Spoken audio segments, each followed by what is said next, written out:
Welcome to animals valley. नाजरीन, क्या आपको पता है वो कौन सा कुत्ता है जिसको किलिंग मशीन के नाम से जाना जाता है?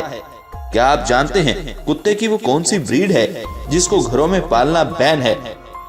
वैसे तो ज्यादातर लोगों को कुत्ते पसंद होते हैं और वे इन्हें घरों में भी पालते हैं, लेकिन ये बात भी इतनी ही सच है कि कुछ कुत्ते होते हैं जो बहुत खतरनाक होते हैं और ये गुस्से में कई बार लोगों पर जानलेवा हमले कर देते हैं। तो अगर आप अपने घर में कुत्ते पालने का मूड बना रहे हैं तो इससे पहले हमारी इस वीडियो को जरूर देखिएगा। मगर उससे पहले नए आने वाले तमाम मुअज़्ज़ज़ नाज़रीन एनिमल्स वैली को सब्सक्राइब करते हुए साथ मौजूद बेल के आइकन को जरूर दबा दें। The great Dan. इस वीडियो की शुरुआत करते हैं सबसे लंबे ब्रीड के डॉग से। ये घर में लोगों के बीच बड़े प्यार और आराम से रह सकते हैं। अगर इनको ठीक से ट्रेन किया जाए तो इनसे ज्यादा प्यारा और लविंग पेट कोई नहीं हो सकता। लेकिन ये भी सच है कि अगर इनको ठीक से ट्रेनिंग ना मिले तो ये खतरनाक भी साबित हो सकते हैं। इनके खतरनाक हमलों की वजह से ही इस डॉग को किलिंग मशीन के नाम से जाना जाता है।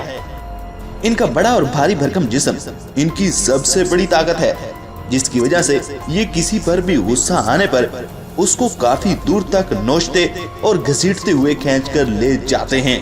Alaskan malamute. इस ब्रीड के कुत्ते नॉर्थ अमेरिका में पाए जाते हैं जो भेड़िए की तरह दिखाई देते हैं। इनकी नेचर पुरसुकून होती है और ये लविंग होते हैं जिनको लोगों और बच्चों के साथ रहना पसंद होता है।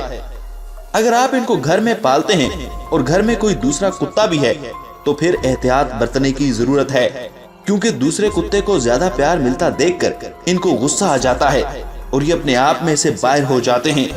भेड़िए की तरह दिखने वाले ये कुत्ते अच्छे गार्ड डॉग्स होते हैं। ये अपने मालिक की जान बचाने के लिए किसी पर भी हमला कर सकते हैं।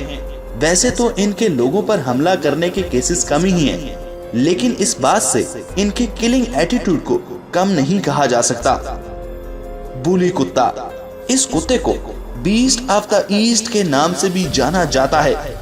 इसका नाम ही ऐसा है कि उसके आगे हमें कुछ बताने की जरूरत ही नहीं है। ये डॉग्स काफी गुस्से वाले होते हैं और काफी अच्छे शिकारी भी होते हैं। तो ख़वातीन और हज़रात, आपको ये वीडियो कैसी लगी कमेंट बॉक्स में कमेंट करके बताइए ना। अगर आप इस वीडियो का दूसरा पार्ट देखना चाहते हैं तब भी कमेंट बॉक्स में बताइएगा। Thanks for watching.